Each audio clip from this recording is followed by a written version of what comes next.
But looking ahead, especially for the Celtics, we've been talking about health concerns and how this was also going to be an important period for them to reset. But now that we've hit the break, obviously the Celtics are back in action this week already. But who are you all paying closest attention to now that we've hit the, quote, second half of the season? Jrue Holiday for me. He's the one guy who I think up to this point, I don't feel great about him health-wise. I feel great about Porzingis because when Porzingis has been out there healthy, he looks great.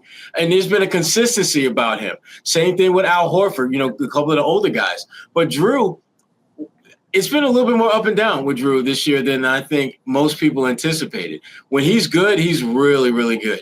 And when he's not, it's pretty obvious. And I don't know whether it's a health thing. I don't know whether it's a father time thing.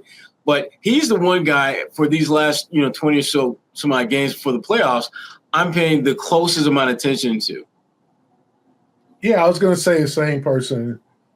Everybody else has started to play and trend up. Jalen had a couple of 28-point games before the break.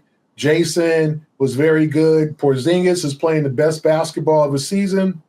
Derek White back from his slump. Peyton Pritchard had a couple of good ball games.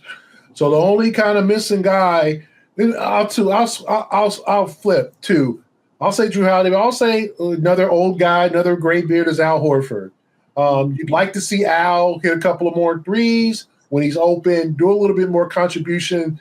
I know he's gotten a lot of help from our friend Luke Cornett over the last couple of games, and I think that's key to see Cornett's development, and we'll see what we get from Kata. But if you could get good production over the last 28 ball games from Jrue Holiday and Al Horford, the Celtics will be ready to go for the playoffs. Because now you're talking about we're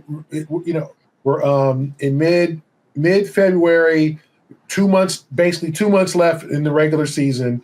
You want to start turning it up right now. You want to start putting things together and having that cohesion and that chemistry to where by the first round series, whoever they're playing, the Celtics are ready to get them out of there. You don't want to be playing shaky basketball and you run into a Milwaukee, you run into a hot team, an Orlando team that gets fully healthy. There's too many variables in the East now, that you just don't know what might. Not saying the Celtics wouldn't win, but Philadelphia, if they ever get it together, fully healthy, will they give the Celtics kind of a run? Maybe. I said Orlando. Atlanta's all over the place. Milwaukee could drop. But they could be the first round opponent. You just don't know. You ain't trying to see Giannis or Embiid in the playoffs. Maybe you're trying to see Embiid, but you ain't trying to see. I don't know about y'all. I don't know about the Celtics. I'm not trying to be Giannis. Hey, go over that other bracket, Giannis. We'll see. You don't see. Yeah. We'll push that off as long as we can. Good. Love that. All right. So you actually basically answered the next question I was going to ask. I'll just say it for the sake of our listeners.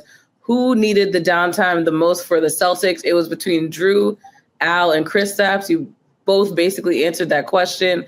But before we close out, Philly's on deck for the Celtics. You just mentioned Embiid, but also the Knicks, they're sitting number 3 in the Eastern Conference right now.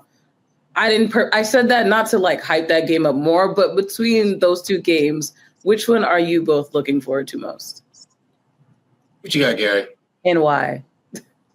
The Knicks game is going to be on Sunday. The Knicks are going to have a chip on their shoulder. They've been embarrassed pretty much by the Celtics twice this season. I think I looked at a stat. They're 0-5 or something like that against the top, I guess against Cleveland, Oklahoma City, and the Celtics. So they're looking for a signature win. And I'm sure they're going to come in fired up, ready to go in terms of a Sunday afternoon game, ABC, national TV. So the Celtics, and we skipped over the news that broke today. Our friend Lonnie Walker signed a 2-year deal with the Philadelphia 76ers. So I don't know if he'll be in uniform in a couple of days for that game, but he's back in the league, and we'll see if the Celtics, I know they got Torrey Craig, who played really well, had a couple of threes in his debut against San Antonio. We'll see if the Celtics regret passing on him for one of those roster spots. But to me, I'm looking forward to that game against the New York Knicks. I'm going to go with the Philly game, and not because of the Lonnie Walker factor, but because of the last time they saw Philly, did not go so well for the green team. And I think that, they've shown the ability to be incredibly amazing against the top tier teams and kind of meh against everyone else or a lot of those other teams. And so they I think this is one of those games that you should bank that you're going to get this win. But it's far from a guaranteed thing for them. And they need to really, I think, down the stretch here, reassert their position as that team. And beating teams like Philadelphia, whether they got Joel or not, that should happen. And I think you want to go into that Knicks game on the weekend playing some good basketball, shaking off some of that rust that always accumulates over All-Star break. So I'm looking forward to the Philly game to see them come out, figure out a way to do a better job against Maxey, and just find a way to win on the road, which, again, the other elephant in the room, the Celtics are the best road team in the NBA. So this is really in many ways a game that they're primed to go out, play well, get the win, and then move on to the Knicks. I like that. All right, that gives us something to look forward to for both of them.